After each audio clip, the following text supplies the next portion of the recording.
Hello friends, welcome to meaning in Telugu channel. ఈరోజు word ఏమిటంటే mall practice. దీన్ని తెలుగులో తప్పుడు వైద్యం, అనుచిత ప్రవర్తన అని అంటాం.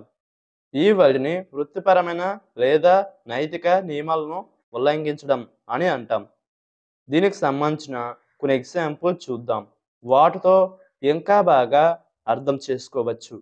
ఫర్ ఎగ్జాంపుల్, ఫస్ట్‌ది, the doctor was accused of medical mall practice. అంటే తెలుగులో డాక్టర్‌ను వైద్య దుష్ప్రవర్తనకు నిందితుడిగా ఆరోపించారు. దీని next example and final example, legal actions ఎగైన్స్ట్ mall practice must be stringent. అంటే తెలుగులో దుష్ప్రవర్తనపై చట్టపరమైన చర్యలు కఠినంగా ఉండాలి. ఈ వీడియో మీకు నచ్చితే లైక్ చేయండి. మరిన్ని వీడియోల కోసం మా ఛానల్ని సబ్స్క్రైబ్ చేసుకోండి. Thank you friends.